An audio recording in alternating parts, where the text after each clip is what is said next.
준영아, 우리 준영이 맞지? 응급실에서 미선이 내뱉은 이 한마디가 모든 것의 시작이었습니다. 심장마비로 죽어가던 남편을 살린 젊은 의사, 그에게서 30년 전 잃어버린 아들의 모든 흔적을 발견한 순간이었죠. 의사는 당황한 표정으로 이 낯선 여인을 바라볼 뿐이었습니다.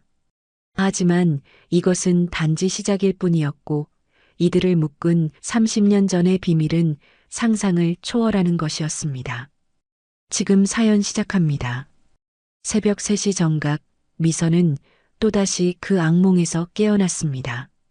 이마에 맺힌 식은땀을 손등으로 훔치며 거친 숨을 몰아쉬었죠. 꿈은 늘 똑같았습니다. 1994년 5월 25일 그날의 놀이터가 선명하게 되살아나는 꿈이었어요. 5살 준영이가 미끄럼틀 위에서 환하게 웃다가 갑자기 안개 속으로 사라지는 장면. 아무리 소리쳐도 아무리 뛰어가도 닿지 않는 작은 손. 미선은 침대 옆 탁자에 놓인 물 한 잔을 떨리는 손으로 집어들었습니다.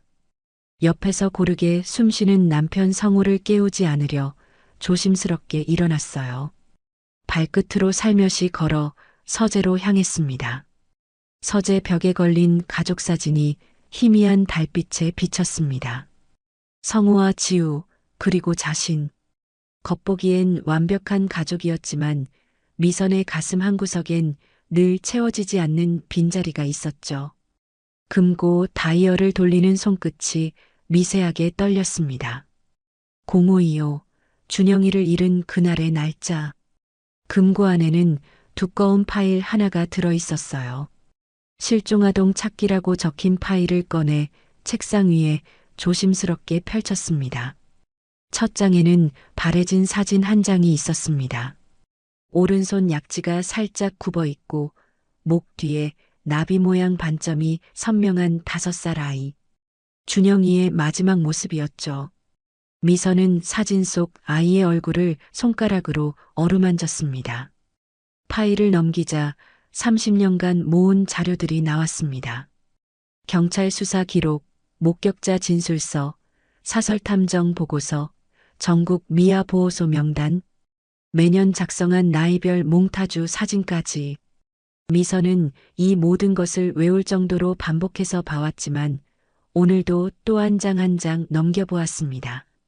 서랍 깊숙한 곳에서 또 다른 상자를 꺼냈습니다. 안에는 편지 30통이 가지런히 놓여 있었어요. 매년 준영이 생일에 쓴 편지들이었죠. 올해 편지를 꺼내 읽기 시작했습니다. 준영아, 올해도 내 생일이 왔구나. 35살이 되었겠네. 어떤 모습으로 자랐을까? 의사가 되었을까? 선생님이 되었을까? 결혼은 했을까? 편지를 읽던 미선의 눈가에 눈물이 맺혔습니다. 그때 서재 문이 살짝 열리는 소리가 들렸어요. 여보, 또 못 자고 있었어요? 성우가 걱정스러운 표정으로 들어왔습니다.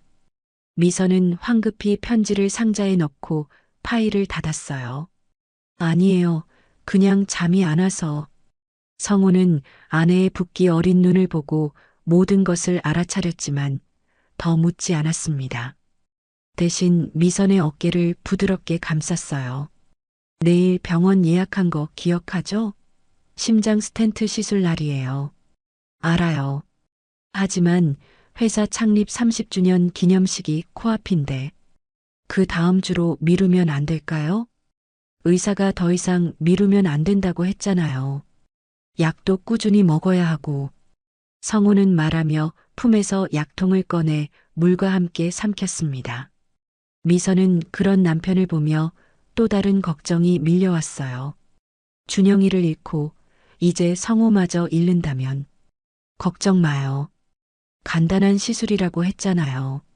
성우가 미선을 안심시키려 웃어 보였지만 그의 얼굴빛은 최근 들어 부쩍 창백해 보였습니다. 다음 날 오후 2시 미선은 강남의 한 카페에서 정희를 기다리고 있었습니다. 성우는 결국 시술을 다음 주로 미뤘고 회사로 출근했죠. 미선의 마음 한편엔 불안감이 자리 잡고 있었지만 매달 마지막 주 금요일에 정희를 만나는 이 약속만은 지키고 싶었습니다. 카페 문이 열리고 정희가 들어왔습니다. 검은색 정장에 서류 가방을 든 모습이 여전히 프로페셔널해 보였어요. 하지만 미선을 보자마자 얼굴에 따뜻한 미소가 번졌습니다. 미선아, 안색이 안 좋네. 또 그 꿈 꿨지? 정희는 미선의 손을 꼭 잡으며 자리에 앉았습니다. 30년 전부터 미선의 고통을 함께 나눠온 유일한 친구였죠. 어제도 꿨어. 점점 더 선명해지는 것 같아. 미선이 커피잔을 만지작거리며 말했습니다. 정희는 가방에서 태블릿을 꺼냈어요. 이거 봐. 새로 나온 인공지능 프로그램이야. 어린 시절 사진으로 현재 모습을 예측하는 거래. 화면에는 준영이의 5살 사진을 입력한 결과가 떠올랐습니다. 35살이 된 준영이의 예상 모습. 미선의 숨이 멎는 듯 했어요. 오른쪽 눈가의 작은 점, 살짝 굽은 약지까지 그대로 반영된 얼굴이 화면에 있었습니다. 이런 얼굴로 어디선가 살고 있겠지? 미선의 목소리가 떨렸습니다. 그때 카페 창밖으로 흰 가운을 입은 젊은 의사들이 무리지어 지나갔어요. 미선은 무의식적으로 그들을 하나하나 살펴보았습니다. 혹시나 하는 마음에 정희가 미선의 시선을 따라가다가 부드럽게 말했습니다. 기적은 포기하지 않는 사람에게 찾아온대. 내가 변호사 일하면서 봤어. 15년 만에 가족 찾은 사람도 있고 20년 만에 재회한 경우도 있었어. 근데 정희야, 나 요즘 무서운 생각이 들어. 만약 준영이가 이제 와서 나타나면 날 원망하지 않을까? 왜 못 찾았냐고, 왜 날 버렸냐고. 미선의 눈가에 눈물이 맺혔습니다. 정희는 미선의 손을 더 꽉 잡았어요. 그런 생각하지 마. 준영이도 분명 엄마를 찾고 있을 거야. 그리고 내가 얼마나 찾아다녔는지, 얼마나 그리워했는지 알게 될 거야. 정희는 잠시 망설이다가 조심스럽게 꺼냈습니다. 참, 강태민 소식 들었어. 지방 요양원에 있는데 알코올성 치매가 말기래. 거의 의식이 없다고. 미선의 표정이 복잡해졌습니다. 준영이를 잃게 만든 원흉이면서도 한때는 사랑했던 사람. 그에 대한 감정은 여전히 정리되지 않았죠. 그 사람이 그날 술만 안 마셨어도 이미 지난 일이야. 원망해도 돌아오지 않아. 두 사람은 잠시 침묵했습니다. 그때 정희의 휴대폰이 울렸어요. 잠깐만. 일 전화야. 정희가 전화를 받으러 자리를 비웠습니다. 미선은 다시 창밖을 바라보았어요. 어린 남자아이가 엄마 손을 잡고 지나가고 있었습니다. 아이가 고개를 돌려 카페 안을 보는 순간 미선의 심장이 쿵 내려앉았어요. 준영이와 비슷한 눈매였습니다. 미선은 무의식적으로 자리에서 일어났다가 다시 주저앉았습니다. 아니었어요. 그저 비슷할 뿐이었죠. 이런 일이 30년 동안 수없이 반복되었습니다. 정희가 돌아왔습니다. 미안, 급한 사건이 있어서. 아, 맞다. 다음 주에 실종아동 가족 모임 있는 거 알지? 같이 갈래? 응, 갈게. 거기 가면 마음이 좀 편해져. 미선이 작게 미소 지었습니다. 같은 아픔을 가진 사람들과 함께 있으면 적어도 혼자가 아니라는 위안을 받을 수 있었으니까요. 일주일이 지난 월요일 아침, 성우는 회사 대회의실에서 창립 30주년 기념식 준비 회의를 주재하고 있었습니다. 하지만 가슴 한편에서 느껴지는 묵직한 압박감 때문에 집중하기 어려웠죠. 주머니 속 약통을 만지작거리며 회의를 이어갔습니다. 사장님, 괜찮으세요? 안색이 안 좋아 보이시는데. 비서가 걱정스럽게 물었습니다. 성우는 억지로 미소를 지으며 손을 저었어요. 괜찮아요. 계속 진행합시다. 이번 주 토요일이 행사인데 준비가 완벽해야 해요. 그때 성호의 휴대폰이 울렸습니다. 병원에서 온 문자였죠. 스텐트 시술 예약 확인 문자. 성호는 잠시 망설이다가 다시 한 주 연기한다고 답장을 보냈습니다. 30년간 일궈온 회사의 중요한 날을 놓칠 수는 없었으니까요. 한편 미선은 집에서 지우와 마주 앉아 있었습니다. 지우의 표정이 평소와 달리 어두워 보였어요. 엄마, 민재가 요즘 너무 이상해요. 자꾸 우리 집 재산이 얼마냐고 묻고 아빠 회사 지분이 어떻게 되냐고. 지우가 한숨을 쉬며 말했습니다. 미선은 딸의 손을 잡았어요. 그 집안이 원래 돈에 관심이 많다고 하더라. 민재 어머니도 병원 재단 이사라면서? 네, 맞아요. 근데 예전엔 안 그랬는데. 약혼하고 나서 갑자기 소유욕도 심해지고 제 일정을 다 체크하려고 해요. 미선은 딸의 모습에서 30년 전 자신을 보는 것 같았습니다. 강태민도 처음엔 다정했지만 결혼 후 서서히 본색을 드러냈었죠. 지우야, 결혼은 신중해야 해. 한번 잘못 선택하면. 미선이 말끝을 흐렸습니다. 그때 현관문이 열리는 소리가 들렸어요. 성우가 평소보다 일찍 퇴근한 것이었습니다. 얼굴이 창백해 보였죠. 여보, 왜 이렇게 일찍 왔어요? 좀 피곤해서 잠깐 쉬려고. 성우는 소파에 털썩 주저앉으며 가슴을 살짝 문질렀습니다. 미선이 물을 가져다 주며 걱정스럽게 바라봤어요. 병원 예약도 미뤘죠? 성우가 고개를 끄덕였습니다. 미선의 표정이 굳어졌어요. 여보, 이러다가 큰일 나요. 의사가 더 이상 미루면 안 된다고 했잖아요. 알아. 기념식만 끝나면 바로 갈게. 그날 저녁 미선은 실종아동센터로 봉사활동을 갔습니다. 매주 화요일마다 가는 곳이었죠. 센터에는 자녀를 잃은 부모들이 모여 서로를 위로하고 있었습니다. 오늘 좋은 소식이 있어요. 김 씨 아들이 18년 만에 찾았대요. 센터장의 말에 모두가 환호했습니다. 미선도 진심으로 기뻐했지만 한편으론 부러움이 밀려왔어요. 언제쯤 자신에게도 그런 날이 올까? 봉사를 마치고 돌아오는 길 미선은 교회에 들렀습니다. 매달 25일이 다가올 때마다 기도하러 오는 곳이었죠. 촛불을 켜고 무릎을 꿇었습니다. 하나님, 우리 준영이가 어디에 있든 건강하게 지내게 해주세요. 그리고 언젠가는 꼭 다시 만나게 해주세요. 기도를 마치고 나오는데 정희에게서 전화가 왔습니다. 미선아, 강태민이 요양원에서 루시드 모멘트가 왔대.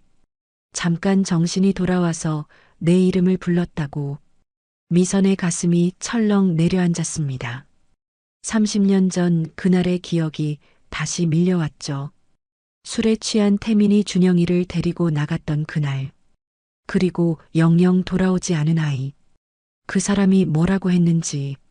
준영이 얘기는 안 했대? 모르겠어. 금방 다시 의식을 잃었다고 하더라. 미선은 전화를 끊고 한참을 그 자리에 서 있었습니다. 어둠이 내린 거리에 가로등 불빛만이 흐릿하게 비치고 있었어요. 토요일 아침 8시 성우는 거울 앞에서 넥타이를 매고 있었습니다. 손이 미세하게 떨렸지만 오늘만큼은 완벽해 보여야 했죠. 창립 30주년 기념식 500명의 하객이 모이는 성대한 행사였습니다. 여보, 약은 챙겼어요? 미선이 걱정스러운 표정으로 물었습니다. 성우는 주머니를 두드리며 고개를 끄덕였어요.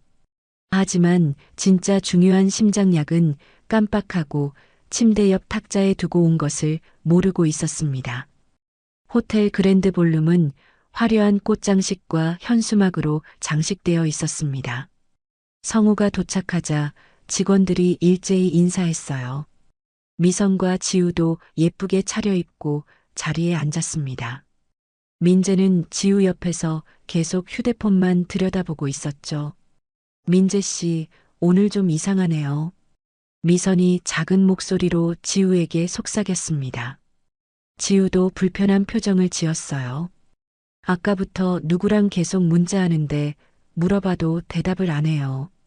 11시 정각 기념식이 시작되었습니다. 사회자의 멘트에 이어 성우가 단상에 올라갔어요. 500명의 시선이 그에게 집중되었습니다. 안녕하십니까? 오늘로 우리 회사가 창립 30주년을 맞이했습니다. 이 자리에 계신 모든 분들께 성우가 말을 이어가던 중 갑자기 가슴에서 날카로운 통증이 느껴졌습니다.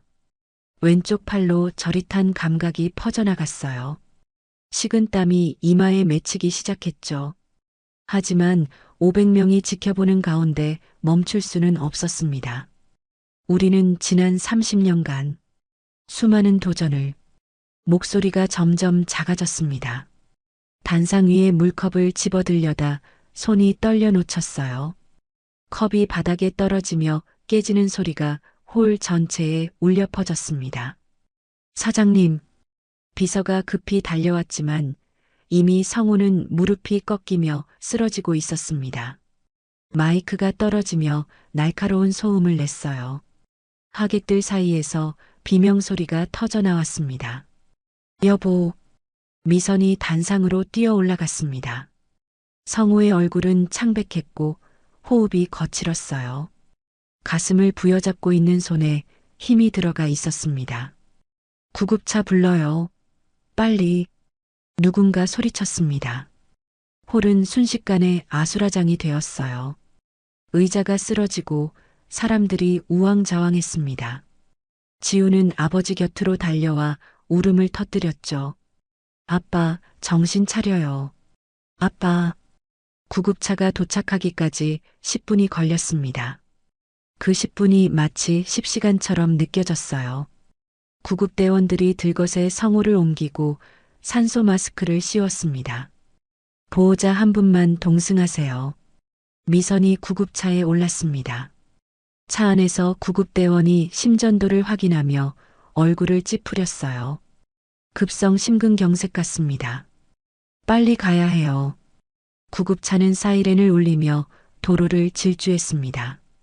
미선은 성우의 차가운 손을 꼭 잡고 기도했어요. 제발, 제발 무사하기를. 준영이를 잃고 이제 성우마저 잃는다면 어떻게 살아가야 할지. 병원 응급실에 도착하자 의료진이 달려왔습니다. 성우를 응급처치실로 옮기는 동안 미선은 복도에서 발을 동동 구를 수밖에 없었죠. 심장내과 의사 어디 있어요? 간호사가 다급하게 전화를 걸었습니다. 오늘 학회 때문에 다 부재 중이라고요? 그럼 응급의학과라도. 이준서 선생님? 지금 휴가 중이시잖아요. 다른 간호사가 말했습니다. 그래도 연락해봐요. 중환자의학 전문의 자격도 있으시니까. 미선은 그 대화를 들으며 더욱 불안해졌습니다. 그때 복도 끝에서 누군가 뛰어오는 발소리가 들렸어요. 흰 가운을 입은 젊은 의사가 헐떡이며 달려왔습니다. 제가 이준서입니다. 환자 상태가 어떻습니까? 준서는 휴가 중이었지만 병원에 긴급 호출을 받고 급히 달려온 것이었습니다. 머리는 헝클어져 있었고 옷도 제대로 갖춰 입지 못한 모습이었어요. 미선은 준서를 보는 순간 이상한 느낌이 들었습니다. 그의 오른손 약지가 살짝 굽어 있는 것이 보였어요. 그리고 급히 뛰어와서인지 머리카락이 뒤로 넘어가며 드러난 목 뒤, 거기에 나비 모양의 반점이 선명하게 보였습니다. 미선의 숨이 멎는 것 같았습니다. 30년 전 잃어버린 준영이의 특징과 정확히 일치했어요. 하지만 지금은 그런 생각을 할 때가 아니었습니다. 성우의 생명이 위급했으니까요. 준서가 응급처치실로 들어가며 간호사들에게 지시했습니다. 심전도 다시 찍고 혈액 검사 결과 바로 가져오세요. 스텐트 시술 준비도 같이 진행합니다. 미선은 유리문 너머로 준서가 성우를 진찰하는 모습을 지켜봤습니다. 그가 귀를 만지작거리는 습관적인 동작을 보이는 순간 미선의 가슴이 쿵 내려앉았어요. 준영이도 긴장하면 늘 그렇게 귀를 만졌었습니다. 준서가 응급처치실에서 나왔을 때 그의 이마엔 땀방울이 맺혀 있었습니다. 마스크를 벗으며 미선에게 다가왔어요. 가까이서 보니 준서의 눈동자 색깔까지 준영이와 비슷해 보였습니다. 짙은 갈색에 살짝 녹색빛이 도는 독특한 색이었죠. 보호자분이신가요? 환자분 상태를 설명드리겠습니다. 준서의 목소리는 차분했지만 말끝이 살짝 올라가는 억양이 있었습니다. 미선은 그 억양마저 낯익게 느껴졌어요. 자신도 그런 말투를 가지고 있었으니까요. 급성 심근경색이 맞습니다. 다행히 골든타임 안에 도착하셨고 지금 응급 스텐트 시술을 준비하고 있어요. 중환자실로 옮기면서 진행할 예정입니다. 미선은 준서의 설명을 들으면서도 계속 그의 얼굴을 살펴봤습니다.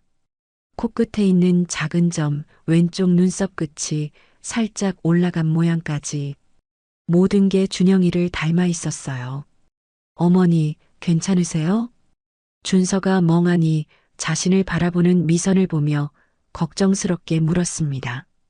미선은 화들짝 놀라며 정신을 차렸어요. 아, 네. 죄송해요. 너무 놀라서. 그때 지우와 민재가 급히 달려왔습니다. 지우는 울면서 아버지를 찾았고 민재는 여전히 무표정한 얼굴로 휴대폰을 들여다보고 있었죠. 아빠는요? 아빠 괜찮아요? 지우가 준서에게 매달렸습니다. 준서는 지우를 진정시키며 설명을 반복했어요. 지금 시술 준비 중입니다. 제가 직접 들어가서 처치할 테니 걱정하지 마세요. 민재가 갑자기 끼어들었습니다. 선생님이 심장내과 전문이세요? 응급의학과라고 들었는데 그의 목소리엔 의심이 가득했습니다. 준서는 잠시 민재를 바라보다가 대답했어요. 중환자의학 세부 전문의 자격도 있습니다. 심장 응급 상황은 충분히 다룰 수 있어요. 민재가 뭔가 더 묻으려 하자 미선이 막았습니다. 지금 그런 게 중요해요? 우리 남편 살려주신다는데. 중환자실로 가는 복도를 걸으며 미선은 계속 준서를 관찰했습니다. 그가 긴장하면 귀를 만지작거리는 습관, 생각에 잠길 때 오른쪽 눈썹을 살짝 올리는 버릇, 심지어 걷는 자세까지 어딘가 익숙했어요. 저기 선생님, 미선이 조심스럽게 불렀습니다. 준서가 돌아봤어요. 혹시 선생님 고향이 어디세요? 갑작스러운 질문에 준서가 당황한 표정을 지었습니다. 저는 사실 잘 모릅니다. 보육원에서 자랐거든요. 미선의 심장이 쿵 내려앉았습니다. 떨리는 목소리로 다시 물었어요. 보육원이요? 어느 보육원인지. 엄마, 지금 그게 중요해요? 지우가 짜증 섞인 목소리로 끼어들었습니다. 미선은 입을 다물 수밖에 없었어요. 하지만 눈은 여전히 준서를 떠나지 못했습니다. 중환자실 앞 대기실에서 기다리는 동안 미선은 화장실로 갔습니다. 거울에 비친 자신의 얼굴은 창백했어요. 떨리는 손으로 세수를 하다가 갑자기 숨이 막혀왔습니다. 과호흡이 시작된 것이었죠.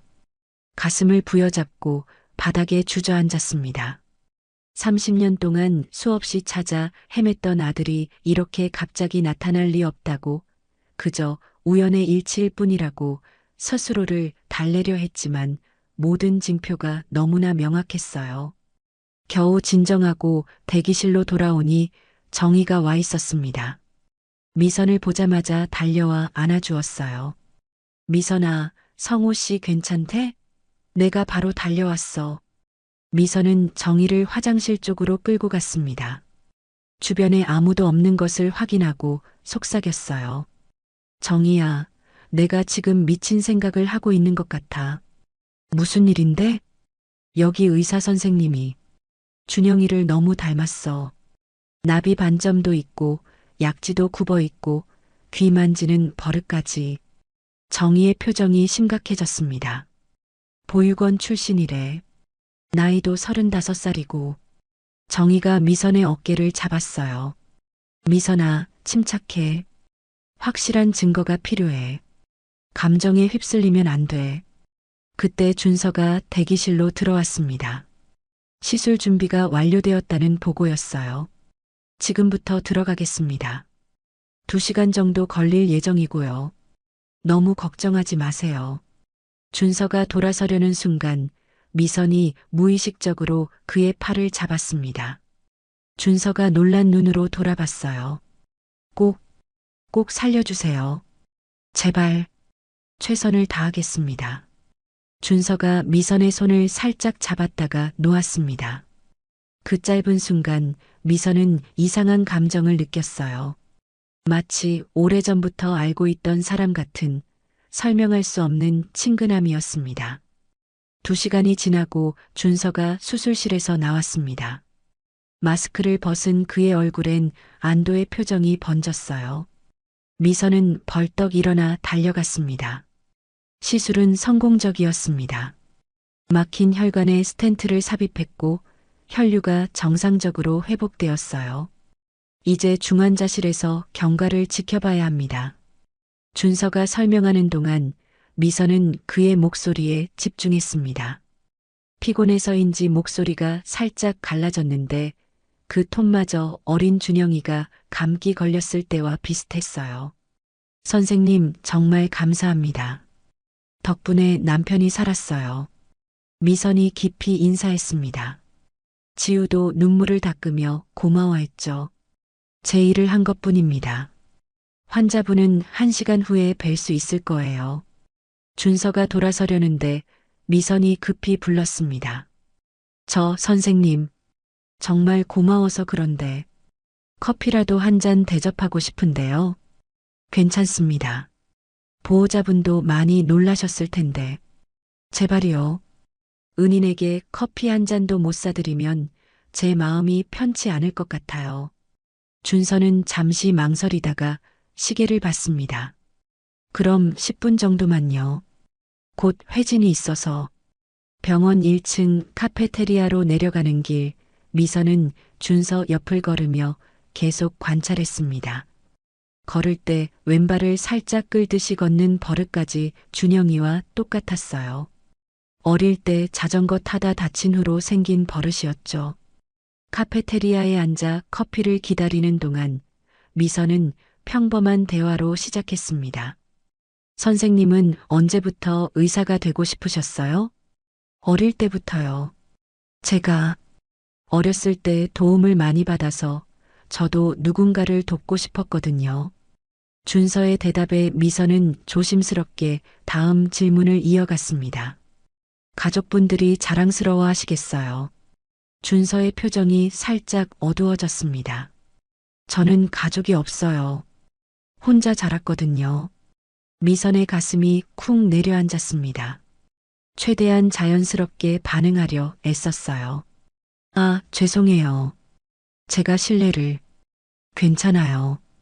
이미 오래전 일이고 잘 지내고 있으니까요. 준서가 커피를 마시다가 갑자기 무언가 생각난 듯 말했습니다. 이상한 건 가끔 꿈에서 누군가 제 이름을 부르는 소리가 들려요. 놀이터 같은 곳에서 노란색 미끄럼틀이 있는. 미선의 손이 떨리기 시작했습니다. 커피잔을 꽉 잡고 물었어요. 그 꿈, 자주 꾸세요? 네, 어렸을 때부터요. 의사 선생님한테 물어봤는데 무의식의 기억일 수도 있다고. 그 순간 민재가 갑자기 나타났습니다. 화장실 간다더니 계속 지켜보고 있었던 것이죠. 어머니, 아버님 깨어나실 시간 아니에요? 민재의 차가운 시선이 준서를 훑쳤습니다. 준서는 시계를 보고 일어났어요. 저도 가봐야겠네요. 커피 감사했습니다. 준서가 떠난 후 민재는 미선을 의심스럽게 바라봤습니다. 어머니, 왜 처음 본 의사한테 그렇게 관심이 많으세요? 은인이잖아. 아버지 살려준 사람인데 고마운 마음이 드는 게 당연하지. 하지만 민재는 즉시 휴대폰을 꺼냈습니다. 우리 어머니가 병원 이사회에 아는 분 있으니까 물어봐야겠네요. 이준서라는 의사가 누군지. 미선은 불안해졌지만 지금은 어쩔 수 없었습니다. 중환자실로 돌아가며 정희에게 문자를 보냈어요. 응급실에 이준서라는 의사가 있어. 35살, 모든 특징이 일치해. 도와줘. 정희의 답장이 왔습니다. 알았어. 최대한 조심스럽게 알아볼게. 너도 성급하게 행동하지 마. 미선은 중환자실 창문 너머로 의식이 돌아온 성우를 바라봤습니다. 그리고 복도 저편에서 회진 중인 준서의 뒷모습도 보였어요. 30년 만에 아들이 남편을 구하러 나타났다고 미선은 점점 더 확신하게 되었습니다. 다음 날 오전 민재는 병원 행정동 3층에 있는 어머니의 사무실을 찾았습니다. 그의 어머니는 병원 재단 이사로 병원 운영에 상당한 영향력을 가진 인물이었죠. 민재가 문을 열고 들어가자 어머니가 서류에서 고개를 들었습니다. 무슨 일이니? 아침부터. 엄마, 이준서라는 의사 아세요? 응급의학과에 있다는데. 어머니가 컴퓨터를 몇 번 클릭하더니 화면을 보며 말했습니다. 이준서. 아, 있네. 3년 전에 들어왔고 실력은 좋다고 하던데. 왜? 그 사람 신상 좀 자세히 알아봐 주세요. 출신 학교나 가족관계 같은 거요. 어머니가 의아한 표정으로 아들을 바라봤습니다. 왜 갑자기 그 의사에게 관심이 있니? 지우 어머니가 그 의사한테 이상하게 관심을 보이세요. 뭔가 수상해요. 민재의 어머니는 잠시 생각하다가 전화기를 들었습니다. 인사과장에게 연결해 이준서의 인사 파일을 요청했죠. 10분 후 파일이 도착했습니다. 특이하네. 가족란이 비어 있어. 보육원 출신이라고만 되어 있고 출생 기록도 명확하지 않네. 민재의 눈이 번뜩였습니다. 역시 수상해요. 신분이 불분명한 사람이 어떻게 의사가 됐죠? 실력으로 장학금 받아서 의대 다녔대. 성적은 최상위권이었고 그때 민재의 휴대폰이 울렸습니다. 지우였어요. 민재야, 어디야? 아빠가 일반 병실로 옮겨졌어. 지금 갈게. 민재가 일반 병실로 가는 동안 머릿속으로 계산을 했습니다. 만약 이준서가 정말 미선의 잃어버린 아들이라면 상속 구도가 완전히 바뀔 수 있었어요. 지우의 재산이 반으로 줄어들 수도 있는 일이었죠. 병실에 도착하니 성우가 침대에 앉아 있었습니다. 얼굴색이 많이 좋아져 있었어요. 미선과 지우가 옆에서 간호하고 있었죠. 아버님, 몸은 좀 어떠세요? 민재가 예의상 물었습니다. 성우가 약하게 미소 지었어요. 덕분에 많이 좋아졌어. 이준서 선생님이 실력이 좋더구나. 그 이름이 나오자 민재는 신경이 곤두섰습니다. 미선의 표정도 미묘하게 변했어요. 그런데 아까 이 선생님이 회진 오셨는데 뭔가 낯이 익더라. 어디서 봤나 싶을 정도로. 성우의 말에 미선이 깜짝 놀랐습니다. 설마 성우도 뭔가 느낀 걸까요? 여보, 처음 보는 사람인데 무슨 소리야? 그러게. 이상하네. 분명 처음인데. 그때 문이 열리고 준서가 들어왔습니다. 회진 시간이었죠. 안녕하세요. 오늘 컨디션은 어떠신가요? 준서가 차트를 보며 성우의 상태를 체크했습니다. 그런데 준서가 청진기로 심장 소리를 들으려 몸을 숙이자 목 뒤에 나비 반점이 다시 드러났어요. 민재가 그것을 놓치지 않고 휴대폰으로 사진을 찍었습니다. 선생님, 가족은 없으신가 봐요? 혼자 사시나요? 민재가 대뜸 물었습니다. 지우가 당황해서 민재를 쳐다봤어요. 왜 갑자기 그런 걸 물어? 그냥 궁금해서요. 이렇게 훌륭한 의사 선생님이니까. 준서는 잠시 어색한 표정을 지었다가 대답했습니다. 네, 혼자 삽니다. 부모님은 안 계시고요? 민재의 집요한 질문에 준서가 불편해하는 게 보였습니다. 제 개인적인 일은 민재 씨, 미선이 날카롭게 제지했습니다. 분위기가 싸늘해졌어요. 죄송합니다. 그냥 친근감이 들어서. 민재가 능청스럽게 사과했지만 그의 눈빛은 여전히 의심으로 가득했습니다. 준서가 나간 후 지우가 민재에게 화를 냈습니다. 너 왜 그래? 왜 자꾸 이상한 질문을 해? 이상한 게 아니라 당연한 거야. 내 엄마가 처음 본 의사한테 너무 관심이 많잖아. 은인이니까 그렇지. 두 사람이 언성을 높이자 성우가 중재했습니다. 그만해. 병실에서 싸우지 마라. 그날 저녁 미선은 정희를 만나기 위해 병원을 나섰습니다. 정희가 중요한 정보를 찾았다고 했기 때문이었죠. 그런데 미선이 나가는 것을 본 민재가 몰래 뒤를 따랐습니다. 미선과 정희가 만난 곳은 병원 근처 조용한 찻집이었습니다. 민재는 옆 테이블에 앉아 신문을 읽는 척하며 두 사람의 대화를 엿들었어요.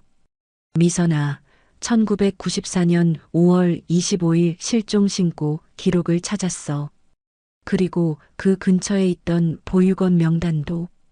정희가 서류를 꺼내며 말했습니다. 민재의 귀가 쫑긋 세워졌어요. 실종 신고라니, 그럼 정말로 미선에게 잃어버린 아이가 있었다는 말인가요? 그날 실종된 아이가 5살 남자아이였어. 이름은 한준영. 그리고 이게 중요한데.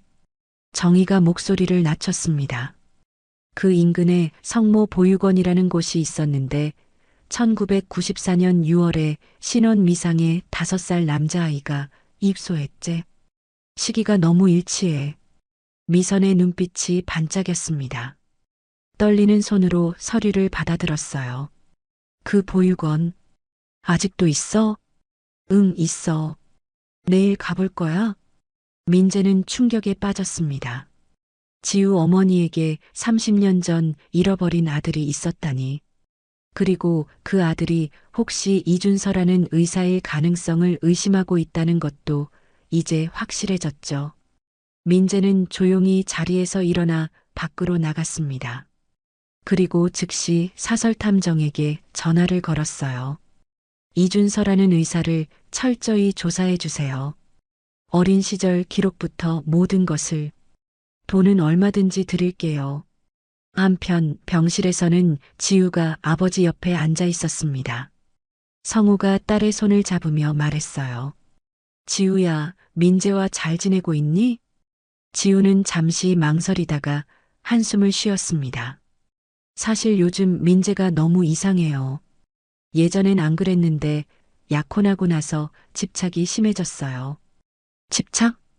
제가 누구 만나는지 뭐 하는지 다 확인하려고 해요.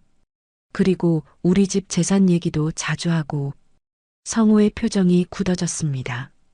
그 집안이 병원 재단 쪽이라며? 돈이 없어서 그러는 건 아닐 텐데. 그러니까요. 오늘도 이준서 선생님한테 이상한 질문하고 창피했어요. 그때 준서가 야간 회진을 위해 들어왔습니다. 늦은 시간이라 복도는 조용했죠. 죄송해요. 깨우셨나요? 아니에요. 앉았어요. 성우가 준서를 유심히 바라봤습니다. 그러다가 갑자기 물었어요. 선생님, 혹시 1994년쯤에 이 근처 살지 않으셨나요? 준서가 놀란 표정을 지었습니다.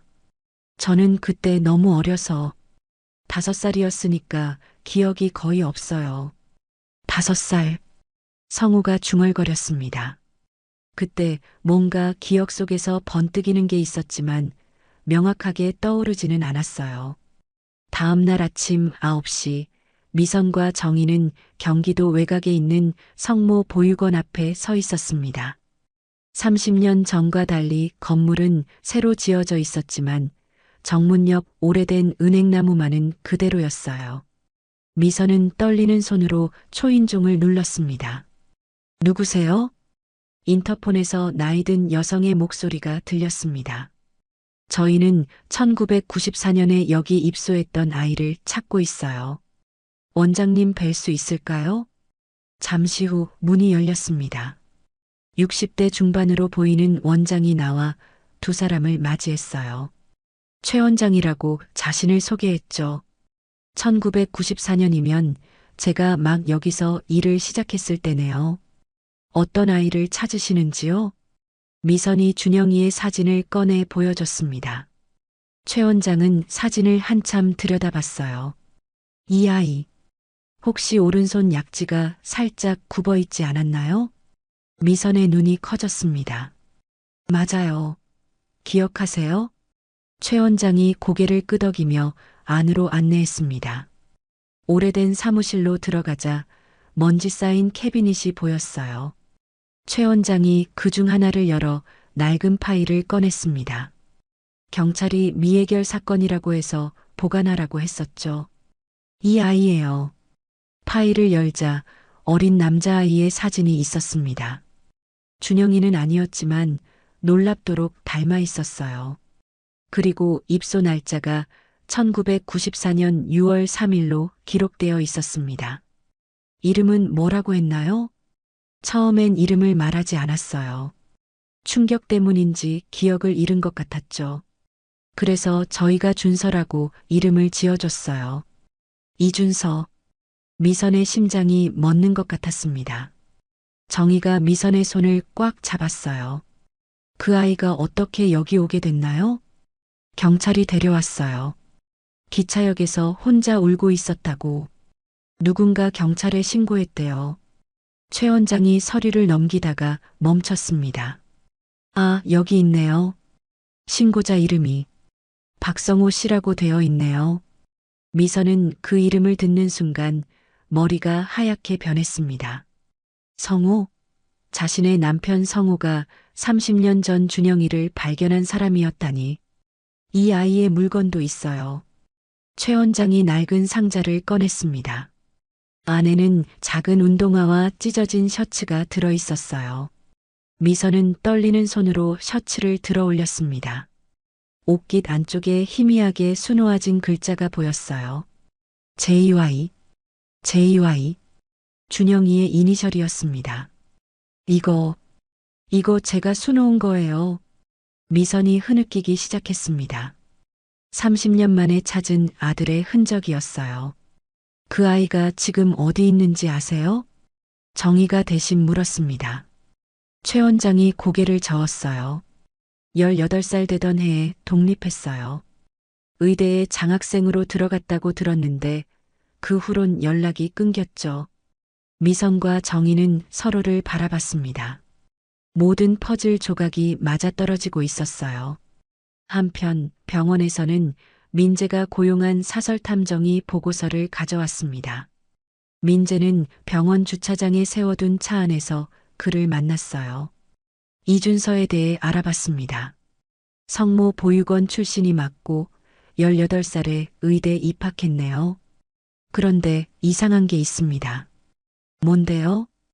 이 사람 입양 기록이나 친부모 찾기 시도가 전혀 없어요. 보통 이런 경우 한 번쯤은 시도하는데 민재는 보고서를 읽으며 미소를 지었습니다. 이제 확실했어요. 이준서가 미선의 잃어버린 아들이라는 것이. 그리고 이것을 어떻게 이용할지 계획을 세우기 시작했죠. 병실로 돌아온 민재는 지우에게 다가갔습니다. 지우야, 너희 엄마 예전에 결혼한 적 있다고 들었는데 맞아? 지우가 의아한 표정으로 대답했습니다. 응, 맞아. 근데 왜? 그때 아이도 있었어?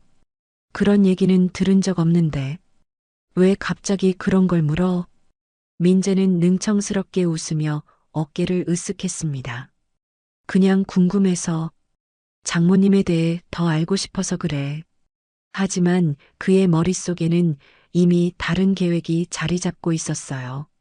만약 이준서가 정말 상속권을 주장한다면 그 전에 먼저 손을 써야 했습니다.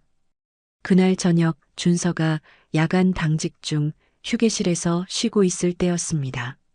문득 어린 시절 꿈이 떠올랐어요. 노란 미끄럼틀, 그리고 자신을 부르는 여자의 목소리. 왜 요즘 들어 그 꿈이 자주 떠오르는 걸까요? 준서는 깊은 생각에 잠겼습니다. 그때 휴게실 문이 열리고 동료 의사가 들어왔습니다. 준서야, 아직 안 잤어? 응, 잠이 안 와서. 너 요즘 좀 이상해 보여. 무슨 고민 있어? 준서는 잠시 망설이다가 입을 열었습니다. 요즘 이상하게 어릴 때 기억이 자꾸 떠올라. 선명하지는 않은데 뭔가 그리운 느낌이랄까. 동료가 커피를 타며 말했어요. 가족 찾아보는 건 어때? 요즘은 DNA 검사도 있고 방법이 많잖아. 생각해 봤는데 이제 와서 찾아서 뭐 하나 싶기도 하고 날 버린 사람들인데 준서의 목소리에는 오래된 상처가 묻어났습니다. 미선은 보육원에서 돌아오는 차 안에서 계속 울고 있었습니다. 정희가 운전하며 위로했어요. 미선아, 이제 찾았잖아. DNA 검사만 하면 확실해질 거야. 근데 어떻게 검사를 해? 갑자기 가서 검사하자고 하면 이상하게 생각할 거야. 방법을 찾아보자. 분명 자연스럽게 접근할 방법이 있을 거야. 집에 도착한 미선은 성우가 발견자였다는 사실을 어떻게 받아들여야 할지 혼란스러웠습니다.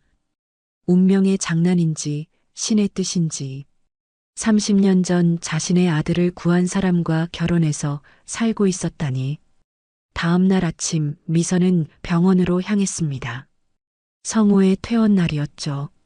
병실에 들어가니 성우가 옷을 갈아입고 있었어요.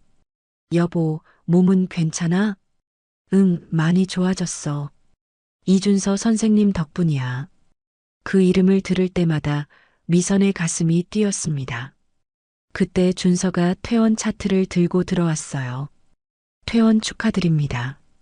약은 꼭 시간 맞춰 드시고 일주일 후에 외래로 오세요. 선생님, 정말 감사합니다. 생명의 은인이세요. 성우가 준서의 손을 꼭 잡으며 말했습니다. 그 순간 미선은 30년의 시간이 한 점으로 모이는 것을 느꼈어요. 성우는 2번이나 준서를, 아니 준영이를 구한 것이었습니다. 선생님, 집에 한번 오세요. 제대로 감사 인사를 드리고 싶어요. 성우의 제안에 준서가 손을 저었습니다. 아니에요. 제 일을 한 것뿐인데요. 그래도 식사라도 한번 같이 해요. 우리 집사람이 요리를 잘하거든. 미선이 남편의 말에 놀라면서도 기대감이 생겼습니다. 자연스럽게 준서를 더 관찰할 기회가 생긴 것이죠. 그때 민재가 끼어들었습니다. 선생님도 바쁘실 텐데 부담 드리지 맙시다. 그의 목소리에는 경계심이 가득했어요. 지우가 민재를 째려봤습니다. 왜 자꾸 막아? 아빠가 은인한테 감사 인사하고 싶다는데. 둘 사이에 또 신경전이 벌어지려는 순간 준서가 조심스럽게 말했습니다. 시간 되면 연락드릴게요.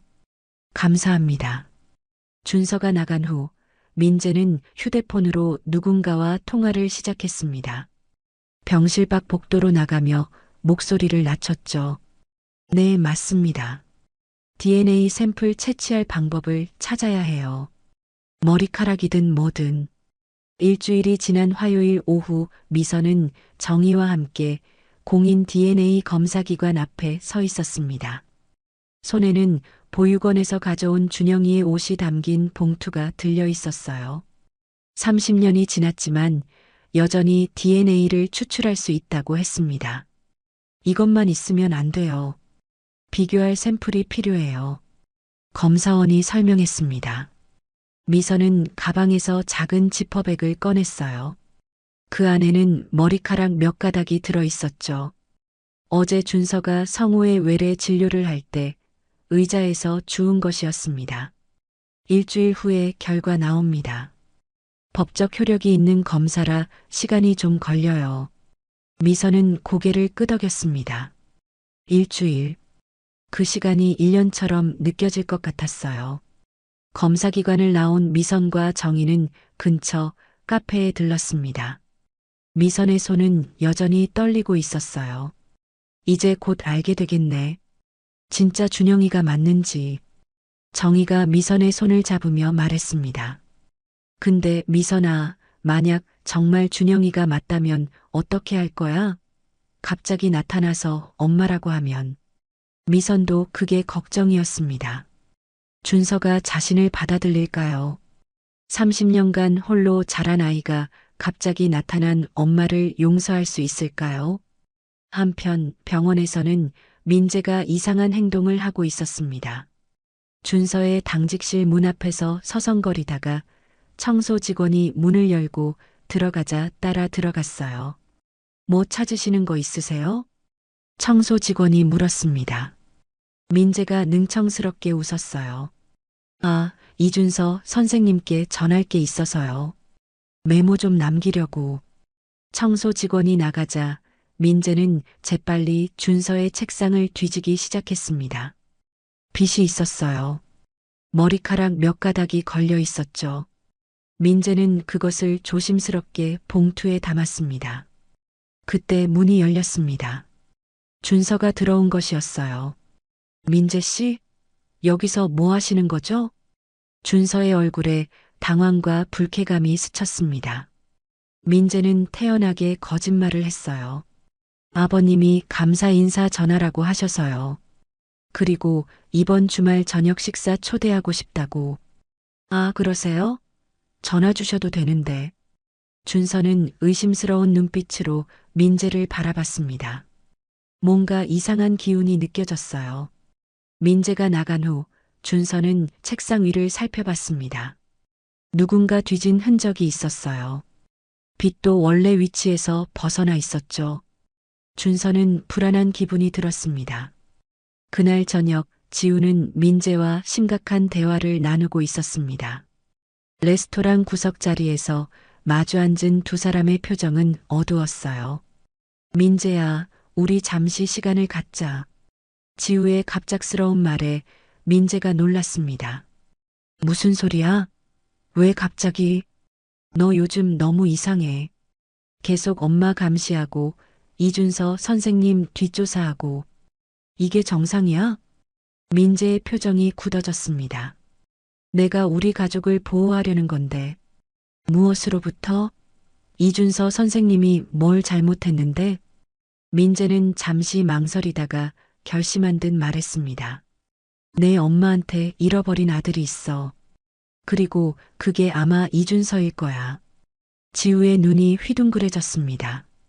전혀 예상하지 못한 이야기였어요. 뭐라고? 그게 무슨 30년 전에 잃어버린 아들.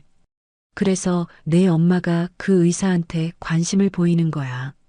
만약 그게 사실이라면 너희 집 재산 절반이 그 사람 것이 될 수도 있어. 지우는 충격과 배신감에 말을 잇지 못했습니다. 하지만 더 충격적인 것은 민재의 반응이었어요. 가족이 늘어나는 것보다 재산 걱정을 먼저 하다니. 그래서 그게 그렇게 중요해? 가족보다 돈이? 지우야, 현실적으로 생각해야지. 지우는 자리에서 일어났습니다. 실망감이 얼굴에 가득했어요. 민재야, 난 내가 이런 사람인 줄 몰랐어. 정말 실망이야. 지우가 레스토랑을 나가버렸습니다. 민재는 주먹을 쥐고 그녀의 뒷모습을 바라봤어요. 계획대로 되지 않는 상황에 분노가 치밀어 올랐습니다. 바로 그 시각 검사기관에서는 긴급한 일이 벌어지고 있었습니다. 누군가 해킹을 시도한 흔적이 발견된 것이었어요. 보안 담당자가 즉시 경찰에 신고했습니다. 다음 날 아침 미선은 불안한 마음으로 병원을 찾았습니다. 성우의 정기 검진 날이었죠. 대기실에서 기다리는 동안 준서가 지나가는 것을 봤습니다. 그의 걸음걸이, 어깨의 각도, 심지어 고개를 살짝 왼쪽으로 기울이는 습관까지 모든 것이 준영이를 떠올리게 했어요. 어머니, 안녕하세요. 준서가 미선을 발견하고 인사했습니다. 미선은 떨리는 마음을 감추며 미소 지었어요. 선생님, 안녕하세요. 덕분에 남편이 많이 좋아졌어요. 다행이네요. 오늘도 검진 받으러 오셨나요? 네, 그런데 선생님. 미선이 무언가 말하려다가 멈췄습니다. 지금은 때가 아니었어요. 일주일 후 검사 결과가 나오면 그때 모든 것을 이야기해야 했습니다. 그때 민재가 나타났습니다. 그의 손에는 서류 봉투가 들려 있었어요. 어머니, 여기 계셨군요.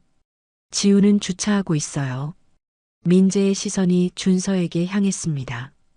차갑고 계산적인 눈빛이었죠. 선생님, 어제 제 실례를 용서해 주세요. 당직실에 무단으로 들어간 것. 준서가 놀란 표정으로 민재를 바라봤습니다. 일부러 미선 앞에서 그 이야기를 꺼낸 것이었어요. 당직실에 왜 들어갔어요? 미선이 의아하게 물었습니다. 민재가 어깨를 으쓱했어요. 감사 인사 전하려고 메모를 남기려 했는데 선생님이 오셔서 오해를 받았죠. 하지만 준서의 표정은 믿지 않는다는 듯 했습니다. 미선도 뭔가 이상함을 느꼈어요. 진료실에서 성호를 진찰한 의사가 말했습니다. 회복이 빠르시네요. 이준서 선생님이 수술을 잘하신 덕분입니다. 그 선생님 실력이 정말 좋은가 봐요. 네, 젊은 나이에 벌써 부과장 승진 예정이래요. 병원에서도 인정받는 인재죠. 성호는 준서에 대해 들을수록 호감이 생겼습니다. 무언가 끌리는 것도 있었고요. 한편 정희는 법원으로 출근하던 중 이상한 전화를 받았습니다. 오정혜 변호사님이시죠? 저는 DNA 검사기관 직원입니다. 어제 의뢰하신 검사건에 문제가 생겼어요. 정희의 얼굴이 굳어졌습니다. 무슨 문제요? 누군가 검사 결과를 조작하려는 시도가 있었습니다. 다행히 막았지만 신변 조심하셔야 할 것 같아요. 정희는 즉시 미선에게 전화했습니다. 미선아, 큰일이야. 누군가 DNA 검사를 방해하려고 했대. 미선의 손에서 휴대폰이 미끄러질 뻔했습니다. 누가 왜 이런 일을? 민재는 병원 재단 이사회 특별실에 앉아 있었습니다. 맞은편에는 그의 어머니와 병원 이사장이 자리하고 있었어요. 테이블 위에는 이준서의 인사 파일과 함께 사설 탐정이 조사한 보고서가 펼쳐져 있었습니다. 이 의사가 정말 박 여사의 잃어버린 아들일 가능성이 높다는 거군. 이사장이 서류를 넘기며 말했습니다. 민재가 고개를 끄덕였어요. DNA 검사를 진행 중인 것 같습니다. 일주일 후면 결과가 나올 거예요. 그럼 우리가 먼저 손을 써야겠네. 민재의 어머니가 날카로운 목소리로 말했습니다. 그녀의 눈빛에는 계산적인 빛이 번뜩였어요. 이준서를 다른 병원으로 정근시키는 건 어때? 지방 분원으로. 이사장이 제안했지만 민재는 고개를 저었습니다. 그럼 오히려 의심받을 거예요. 더 교묘한 방법이 필요합니다. 그는 휴대폰을 꺼내 어디론가 전화를 걸었어요. 검사 결과 조작은 실패했다고요? 그럼 다른 방법을 찾아보세요. 돈은 얼마든지 줄 테니.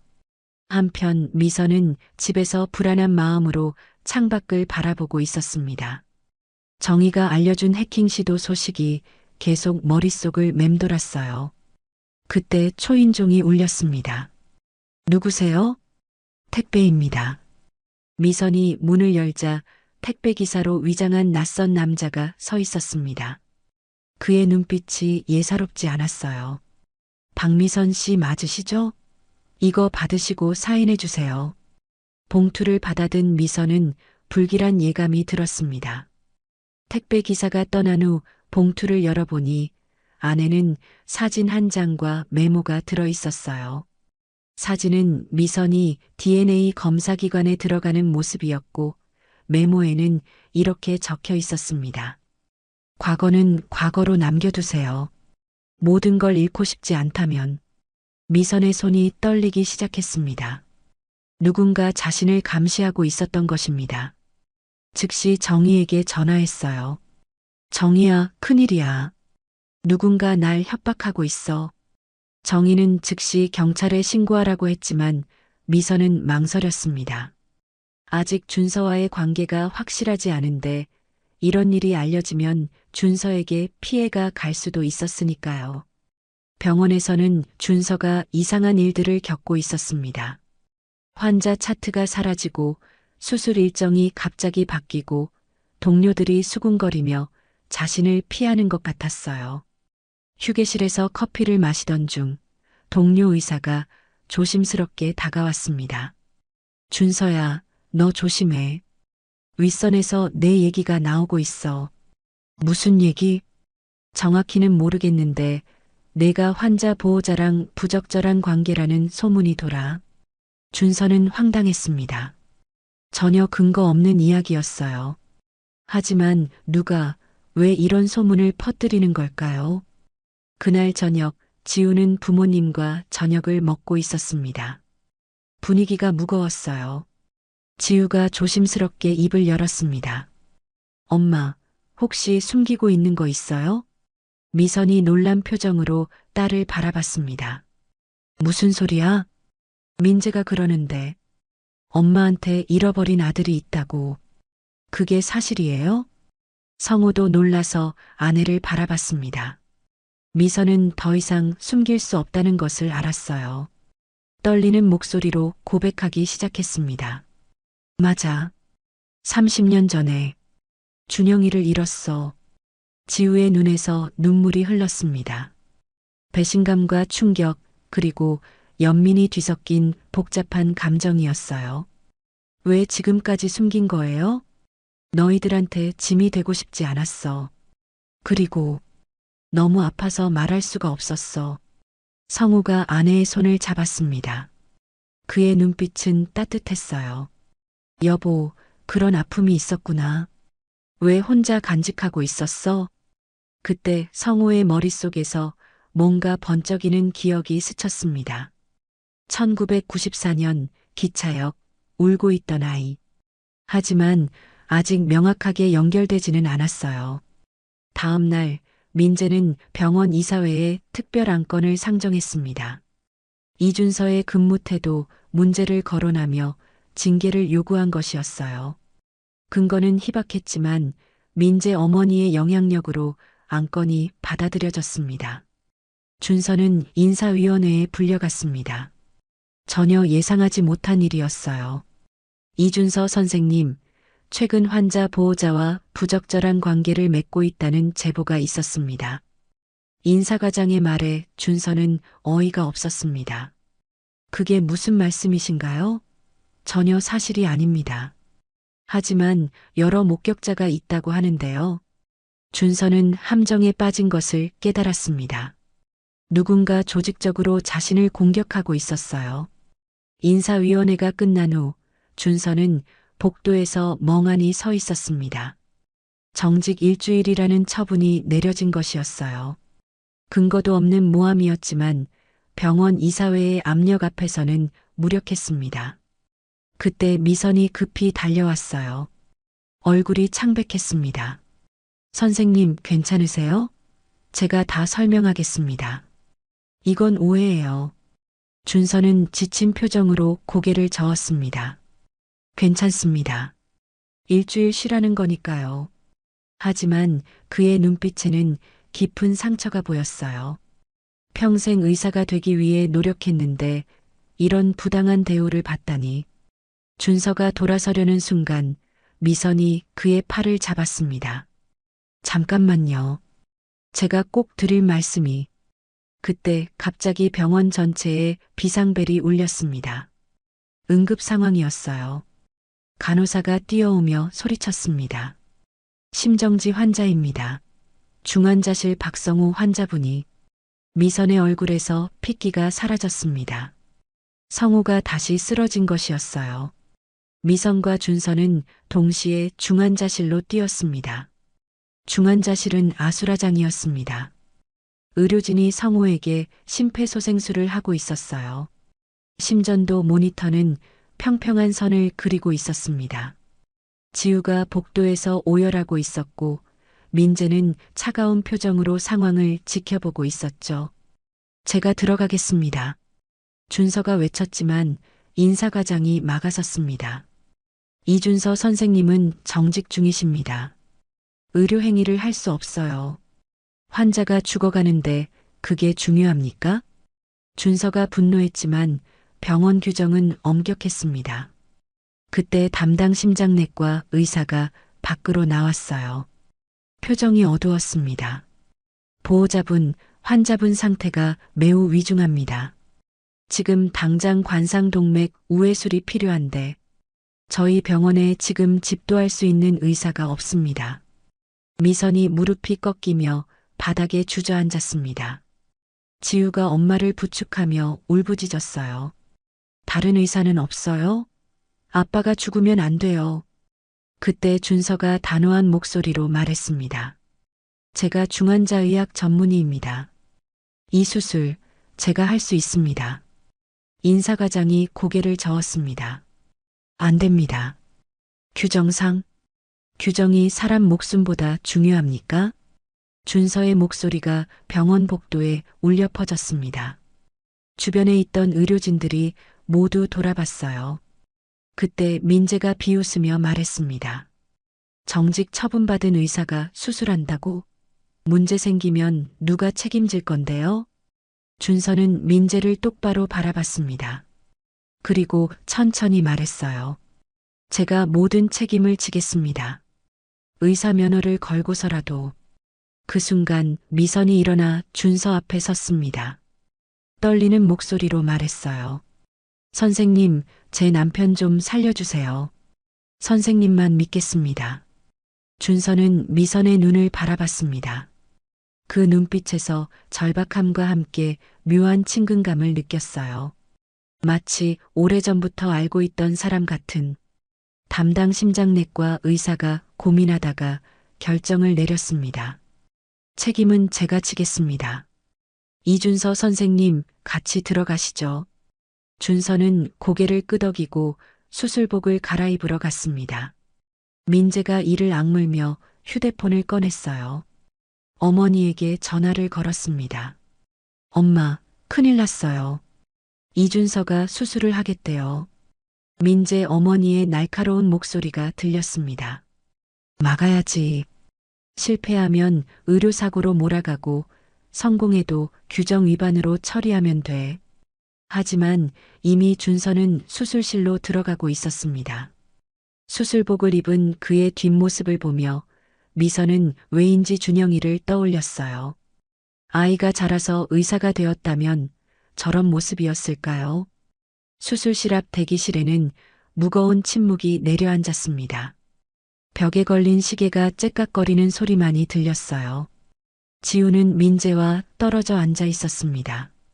민재의 태도에 완전히 실망한 것이었죠. 민재 씨, 우리 얘기 좀 해요. 지우가 차가운 목소리로 말했습니다. 민재가 의외라는 표정으로 돌아봤어요. 지금 그게 중요해? 네, 중요해요. 아빠 생사가 걸린 순간에도 당신은 이준서 선생님 견제하기 바빴잖아요. 민재의 표정이 굳어졌습니다. 난 우리 가족을 지키려는 거야. 가족? 당신이 생각하는 가족은 뭐예요? 재산 지키는 거예요? 지우의 목소리가 높아졌습니다. 대기실에 있던 사람들이 돌아봤어요. 지우는 자리에서 일어났습니다.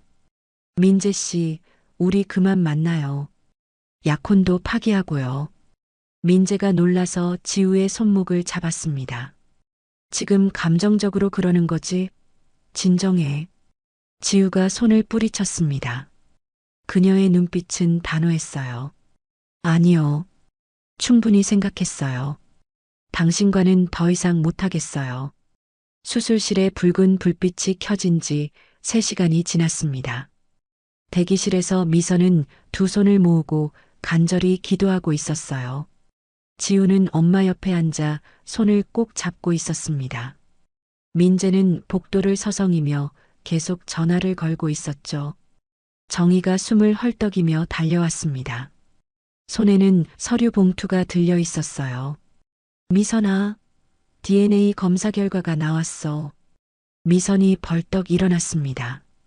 지금 이 순간 성호의 생사가 걸려 있는데 검사 결과라니. 하지만 정희의 표정은 심상치 않았어요. 빨리 봐야 해. 누군가 또 조작하려고 시도했대. 검사기관에서 원본을 직접 가져왔어. 미선은 떨리는 손으로 봉투를 받았습니다. 하지만 지금은 볼 수가 없었어요. 만약 준서가 정말 준영이라면 지금 수술실에서 아버지를 살리고 있는 것이었으니까요. 그때 정희가 놀라운 이야기를 꺼냈습니다. 그리고 또 하나.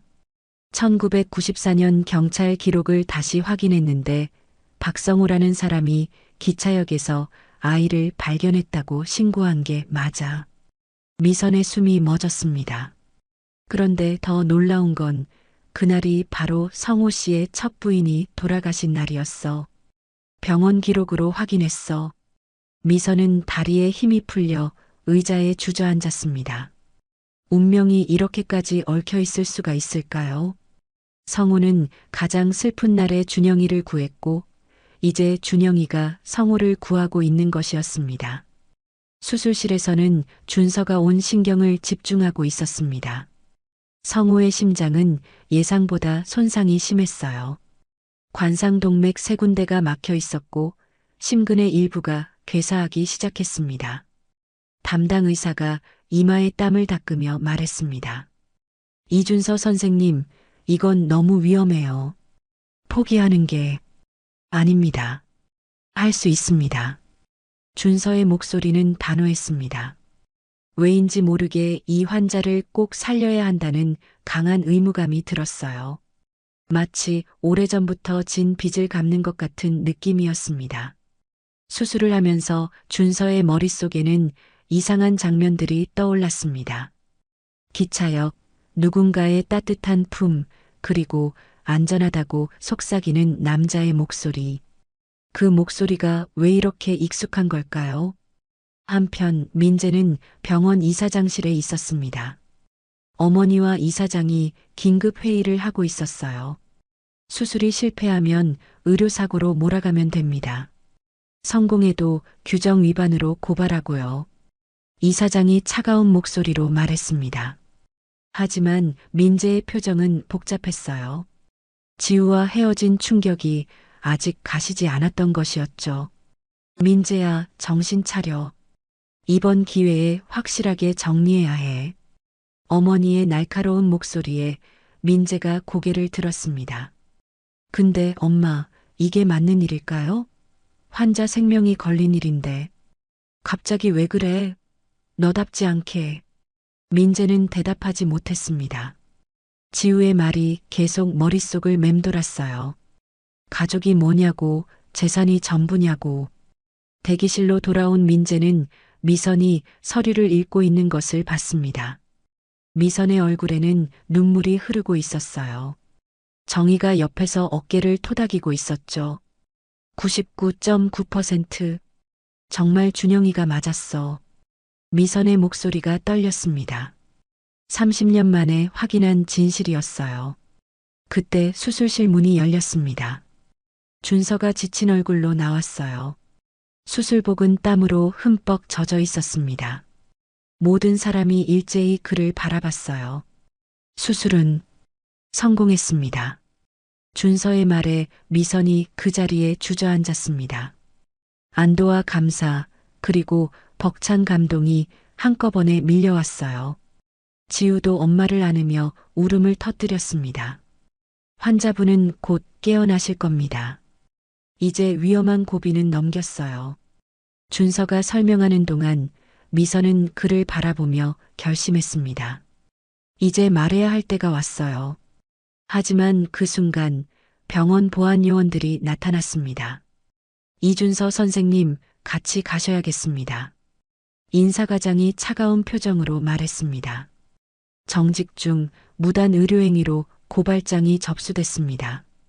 준서는 담담하게 고개를 끄덕였습니다. 이미 예상했던 일이었어요. 하지만 후회는 없었습니다. 생명을 구했으니까요. 미선이 급히 나섰습니다. 잠깐만요. 이 사람은 제 아들이에요. 그 한마디에 병원 복도가 순간 조용해졌습니다. 모든 사람의 시선이 미선에게 쏠렸어요. 준서도 놀란 표정으로 미선을 바라봤습니다.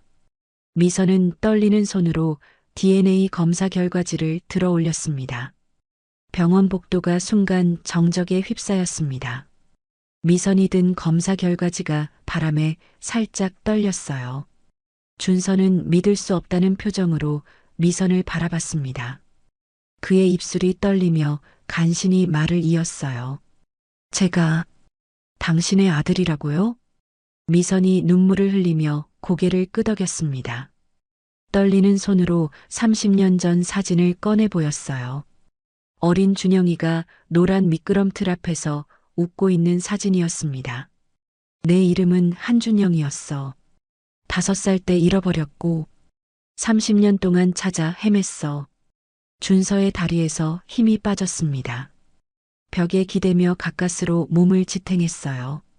그동안 꿈에서 봤던 장면들, 노란 미끄럼틀, 여자의 목소리, 모든 것이 퍼즐처럼 맞춰지기 시작했습니다. 인사과장이 당황하며 말했습니다. 그래도 규정은 규정입니다. 일단 조사는 받으셔야. 잠깐만요. 정의가 나섰습니다. 변호사 특유의 당당한 목소리였어요. 저는 오정의 변호사입니다. 이준서 선생님의 법적 대리인이 되겠습니다. 그리고 여기 있는 민재 씨와 병원 측을 명예훼손과 직권남용으로 고소하겠습니다. 민재의 얼굴이 창백해졌습니다. 정의가 서류를 꺼내며 계속 말했어요. 민재 씨가 사설 탐정을 고용해 불법적으로 개인정보를 수집한 증거, DNA 검사 조작을 시도한 정황, 그리고 병원 이사회가 부당하게 징계를 내린 녹취록이 모두 있습니다. 보안 요원들이 어찌할 바를 모르고 서 있었습니다. 그때 중환자실에서 간호사가 급히 나왔어요. 환자분이 깨어나셨습니다. 보호자분을 찾으세요. 미선과 지우가 급히 중환자실로 들어갔습니다. 준서도 따라가려 했지만 아직은 혼란스러워서 복도에 멈춰 섰어요. 30년간 찾던 어머니가 갑자기 나타났고 자신이 구한 환자가 그 어머니의 남편이라니. 중환자실에서 성우가 희미하게 눈을 떴습니다. 초점을 맞추려 애쓰다가 미선과 지우를 발견했어요. 여보, 지우야. 목소리가 갈라졌지만 의식은 분명했습니다. 미선이 성우의 손을 꼭 잡았어요. 여보, 이준서 선생님이 당신을 살렸어요. 그리고 미선이 말을 잇지 못했습니다. 어떻게 설명해야 할지 막막했어요. 그때 성우가 힘겹게 말했습니다. 꿈을 꿨어. 1994년 기차역에서 아이를 안았던 기억이. 성우의 눈빛이 갑자기 맑아졌습니다. 무언가를 깨달은 것 같았어요. 그 아이, 혹시? 미선이 눈물을 흘리며 고개를 끄덕였습니다. 맞아요. 이준서 선생님이. 우리 준영이에요. 당신이 30년 전에 구해준 그 아이가. 성우의 눈에서도 눈물이 흘렀습니다. 운명이 이렇게까지 신비로울 수가 있을까요? 자신이 가장 힘들었던 날 구해준 아이가 이제 자신을 구해준 것이었습니다. 복도에서 준서는 최 원장과 통화하고 있었습니다. 보육원 시절의 기록을 확인하는 중이었어요. 네, 맞아요. 이준서, 1994년 6월에 입소했고요. 최 원장의 목소리가 전화기 너머로 들렸습니다. 준서야, 늘 궁금했지? 내 부모가 누구인지. 이제 찾았구나. 정말 다행이야. 준서는 전화를 끊고 깊은 한숨을 내쉬었습니다. 그때 지우가 다가왔어요. 선생님, 아니, 오빠라고 불러도 될까요? 준서가 놀란 표정으로 지우를 바라봤습니다. 지우의 눈에는 진심이 담겨 있었어요. 갑자기 오빠가 생겼다니 이상하지만 반가워요. 정말로. 준서의 눈가가 붉어졌습니다. 평생 혼자였던 그에게 갑자기 가족이 생긴 것이었어요. 한편 민재는 이사장실에서 어머니와 대치하고 있었습니다. 민재 어머니가 분노에 찬 목소리로 말했어요. 뭐 하는 거야? 이렇게 될 줄 알았으면 처음부터 하지 말았어야지. 엄마, 이제 그만해요. 저도 이제 깨달았어요. 제가 틀렸다는 걸. 민재의 목소리는 담담했습니다. 지우를 잃고 나서야 자신이 무엇을 놓쳤는지 알게 된 것이었어요. 검찰 조사 나가면 모든 걸 사실대로 말할 거예요. 엄마가 시킨 일이라고. 뭐라고? 너 지금 정신이 있는 거야? 민재는 대답 없이 이사장실을 나왔습니다. 복도에서 정희와 마주쳤어요. 정희가 차가운 눈빛으로 그를 바라봤습니다. 민재 씨, 내일 검찰에 출두하셔야 합니다. 알겠습니다. 그리고 지우한테 전해주세요. 미안하다고. 민재가 쓸쓸히 병원을 떠났습니다. 그의 뒷모습은 한없이 초라해 보였어요. 저녁 무렵 준서는 병원 옥상에 올라가 있었습니다. 노을이 지는 하늘을 바라보며 복잡한 심정을 정리하고 있었어요. 30년간 궁금했던 자신의 정체성이 한순간에 밝혀진 충격은 쉽게 가시지 않았습니다. 발자국 소리가 들렸습니다. 미선이 조심스럽게 다가왔어요. 준서 옆에 서서 같은 하늘을 바라봤습니다. 미안해요. 엄마가 너무 늦었지? 미선의 목소리가 떨렸습니다. 준서는 한참을 침묵하다가 입을 열었어요. 왜 절 잃어버린 거예요? 그 질문에 미선의 가슴이 찢어지는 것 같았습니다. 30년간 스스로에게 수없이 던졌던 질문이었으니까요. 그날 내 아버지가 술에 취해서 널 데리고 나갔어. 사채업자들에게 쫓기던 중이었는데 기차역 화장실에 널 숨겨두고 도망쳤대. 돌아왔을 땐 이미. 미선이 말을 잇지 못했습니다. 준서는 고개를 떨구었어요. 그럼 아버지는 강태민이라는 사람이야. 지금은 요양원에서 치매로 투병 중이래. 이미 모든 기억을 잃었대. 준서는 복잡한 표정을 지었습니다.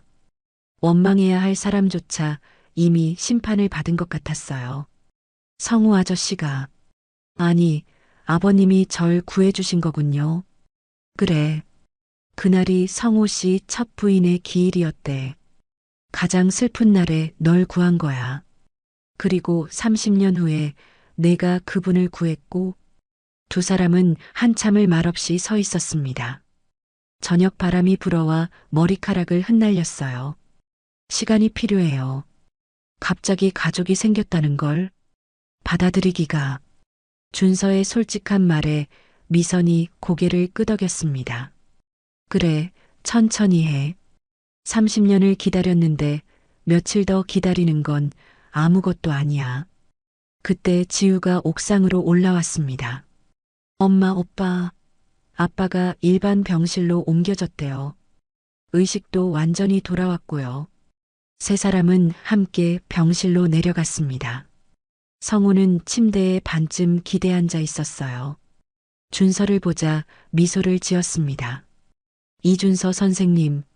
아니, 이제 뭐라고 불러야 하나? 편하신 대로 부르세요. 준서가 어색하게 웃었습니다. 성우가 손을 내밀었어요. 준서가 그 손을 잡자 성우가 꽉 쥐었습니다. 고마워. 2번이나 인연이 되어줘서. 그 순간 준서의 눈에서 눈물이 흘렀습니다.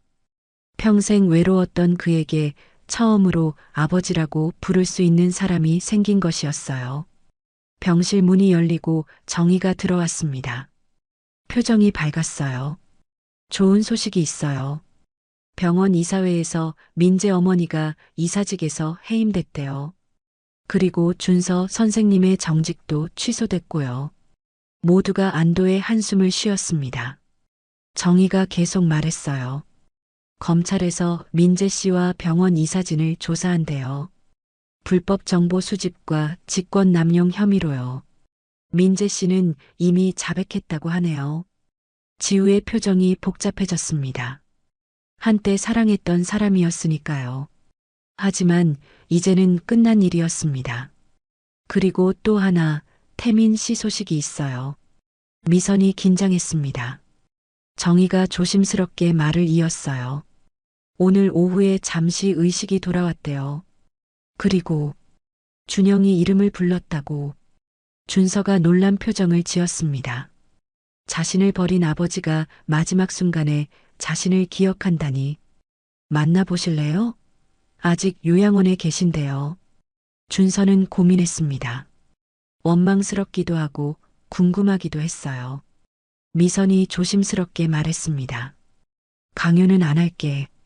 내가 결정해.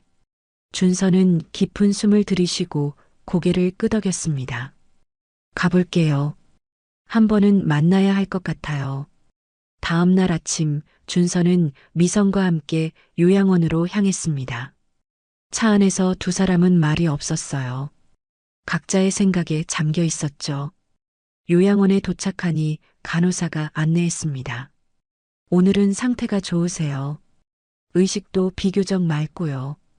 병실 문 앞에서 준서는 잠시 멈춰 섰습니다. 문을 열자 창백한 노인이 침대에 누워 있었어요. 강태민이었습니다. 한때 젊고 건장했을 그가 이제는 뼈만 앙상한 모습이었죠. 태민이 준서를 보자 눈이 커졌습니다. 떨리는 손을 뻗었어요. 준영아, 정말 내가 맞니? 준서는 침대 옆에 앉았습니다. 복잡한 감정이 밀려왔어요. 네, 저예요. 태민의 눈에서 눈물이 흘렀습니다. 미안하다. 정말 미안하다. 그날 아빠가 잘못했어. 준서는 아무 말도 하지 못했습니다. 30년간 듣고 싶었던 사과였지만 막상 들으니 공허했어요. 용서는 아직 못하겠어요. 하지만 원망도 안 해요. 그저 각자의 길을 가는 거죠. 준서가 일어섰습니다. 태민이 간절히 손을 뻗었지만 준서는 돌아보지 않고 나갔어요. 미선이 따라 나왔습니다. 괜찮아? 네, 괜찮아요. 이제 정말 끝난 것 같아요. 과거가. 일주일 후 성우는 퇴원을 준비하고 있었습니다. 병실은 축하 꽃다발로 가득했어요. 준서가 회진을 왔습니다. 이제는 정직이 풀려 다시 하얀 가운을 입고 있었죠. 아버님, 오늘 퇴원 축하드립니다. 준서가 자연스럽게 아버님이라고 부르자 성우의 얼굴에 미소가 번졌습니다.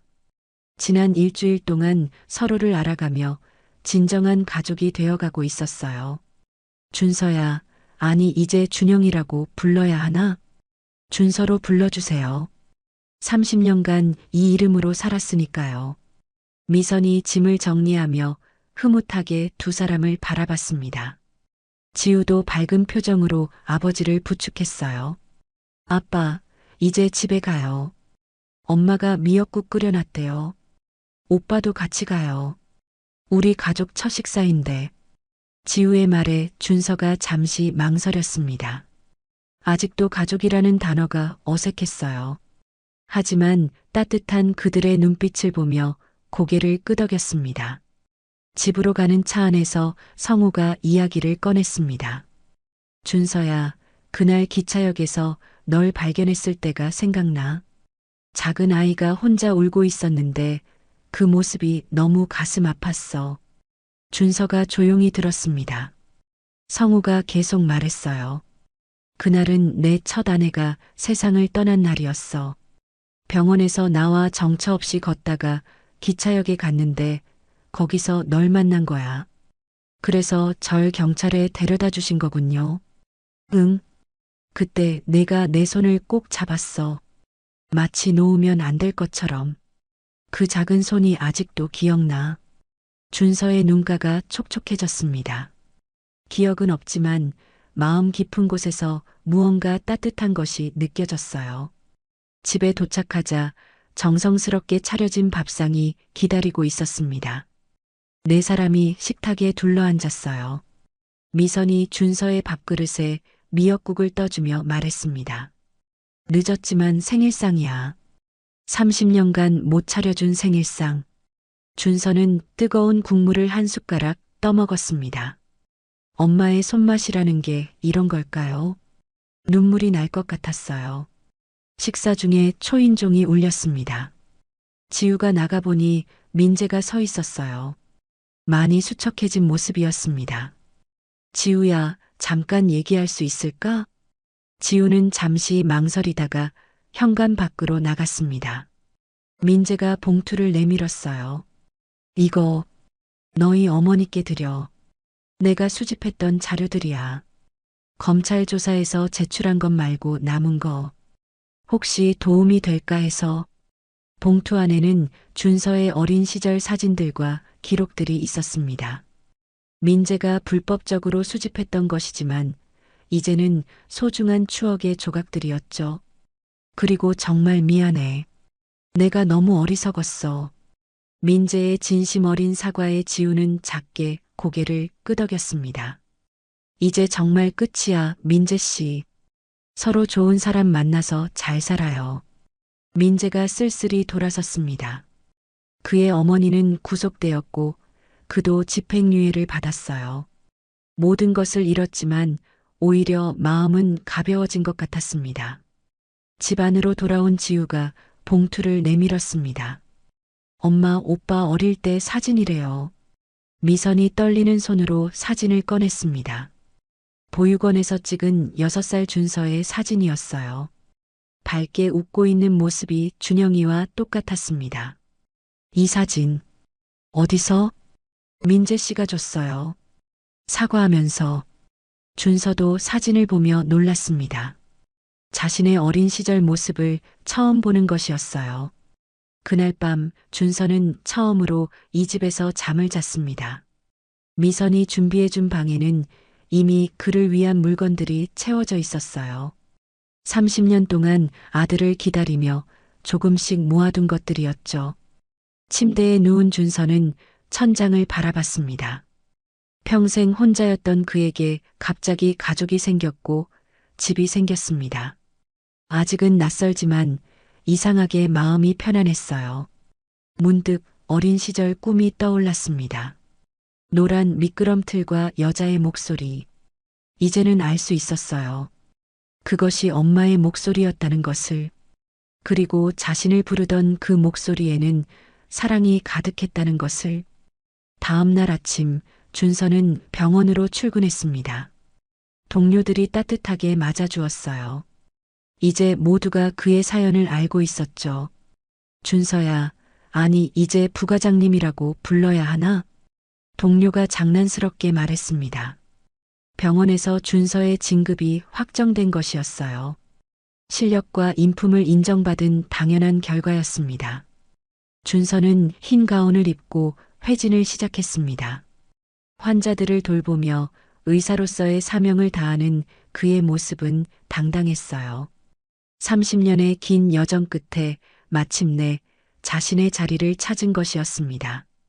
1년 후 2025년 5월 25일 준서가 실종되었던 바로 그날로부터 정확히 31년이 지난 날이었습니다. 미선은 아침 일찍 일어나 창밖을 바라봤어요. 맑은 하늘이 펼쳐져 있었습니다. 이제 더 이상 이날이 슬픈 날이 아니었죠. 거실로 나가니 준서가 이미 나와 있었습니다. 병원 출근 준비를 하면서 커피를 마시고 있었어요. 1년 사이에 그는 완전히 이 집의 일원이 되어 있었습니다. 일찍 일어났네? 오늘 수술 있어? 미선이 물었습니다. 준서가 미소 지으며 대답했어요. 네, 오전에 큰 수술이 있어요. 그리고 오늘이 무슨 날인지 아시죠? 미선이 놀란 표정을 지었습니다. 준서가 기억하고 있다니.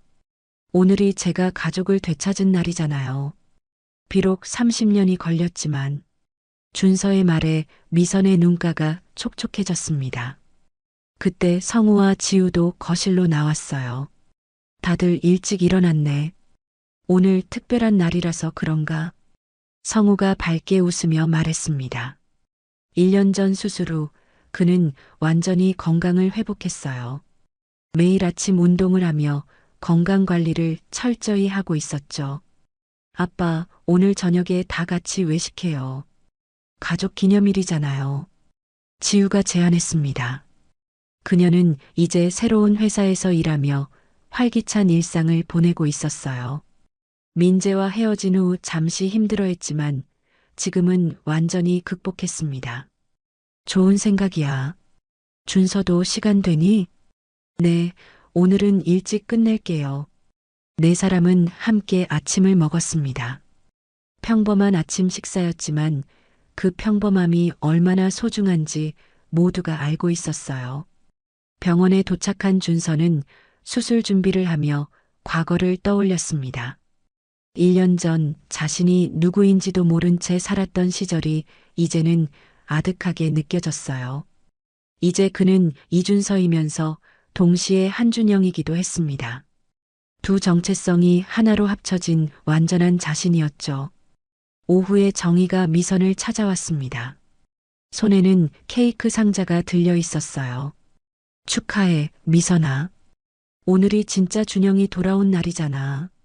정희의 축하에 미선이 환하게 웃었습니다. 30년 동안 함께 아파하고 찾아 헤맸던 친구였기에 그 기쁨도 함께 나눌 수 있었어요. 고마워, 정희야. 내가 없었으면 못 찾았을 거야.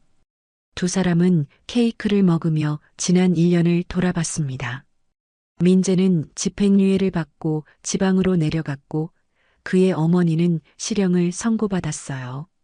병원은 새로운 이사진으로 개편되었고 준서는 최연소 부과장이 되었습니다. 그런데 태민 씨는 어떻게 됐어? 정희가 조심스럽게 물었습니다. 미선의 표정이 잠시 어두워졌어요.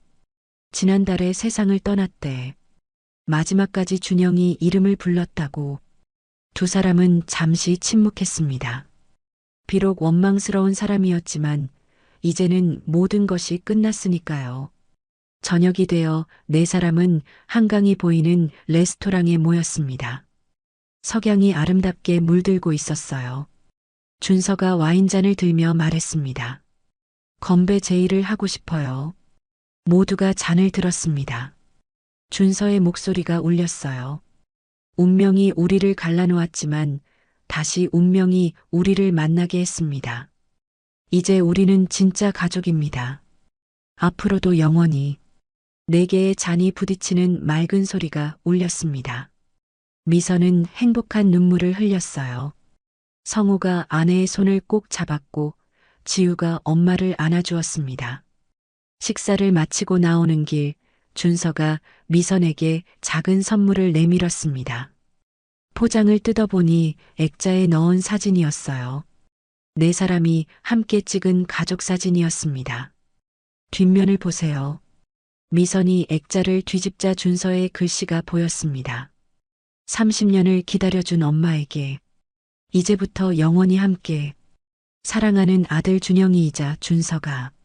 미선은 더 이상 눈물을 참을 수 없었습니다. 성우와 지우도 함께 울었어요. 그들은 한강 다리를 배경으로 서서 오랫동안 서로를 안고 있었습니다. 밤하늘에는 별이 반짝였습니다. 30년의 긴 여정이 끝나고 새로운 삶이 시작된 것이었어요. 운명은 때로 잔혹하지만 결국은 제자리를 찾아준다는 것을 그들은 알게 되었습니다. 집으로 돌아온 미선은 서재의 금고를 열었습니다. 30년간 보관했던 실종 파일을 꺼냈어요. 이제는 더 이상 필요 없는 것들이었죠. 대신 그 자리에 오늘 찍은 가족 사진을 넣었습니다. 이제 정말 끝이구나. 미선이 혼잣말처럼 중얼거렸습니다. 문득 창밖을 보니 보름달이 환하게 떠 있었어요. 마치 모든 것을 지켜보고 축복하는 것처럼. 지금까지 한 가족의 드라마 같은 이야기를 들어주셔서 감사합니다. 이 가족에게 하고 싶은 이야기가 있거나 응원을 해주고 싶다면 댓글 달아주세요. 그럼 오늘도 건강한 하루 되시고 다음에도 좋은 이야기로 찾아오겠습니다. 인생은 드라마였습니다. 였습니다.